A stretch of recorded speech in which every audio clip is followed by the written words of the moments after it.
Protecting one's health is an important part of any agent's job. But despite my best efforts, I have caught a cold. Now that I think about it, Mother Base's numbers are on the rise, with soldiers coming from all different places and backgrounds. It is no wonder then that sooner or later someone would bring in a virus. That said, what I have got is just a common cold. The medical team said I'd need a few days rest, so I've been restricted to my room and put on bed rest. I thought I'd gotten used to not having anyone around to relate to, but at times like these, being alone is just miserable. All I could do is lay there and stroke Nook's back, trying to take my mind off how bad I felt. Nook just sat there, not making a sound. But I did have visitors.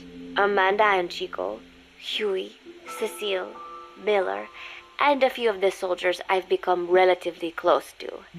Amanda made me a soup with herbs she said were good for a cold. Miller told me to take it easy. I will sing you a lullaby, he said, then broke out a guitar and sang some incomprehensible song in Japanese. I did not need to understand the lyrics to know he is an awful singer. Then he said, "You know what is good for a cold? Suppositories.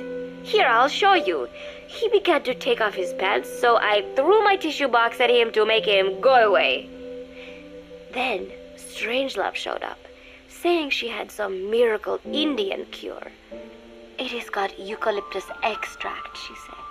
"It works best if you rub it into your chest."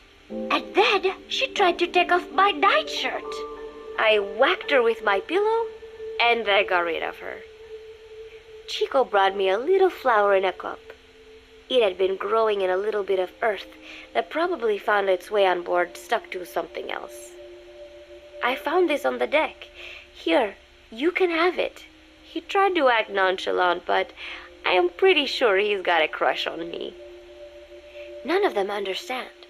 If they thought these little visits would cheer me up, they were wrong. Tonight, Snake himself came to my room. Like the rest, he believes I am just a schoolgirl and treats me as such. "Why did you abandon your country?" I asked him. "Why create the MSF?"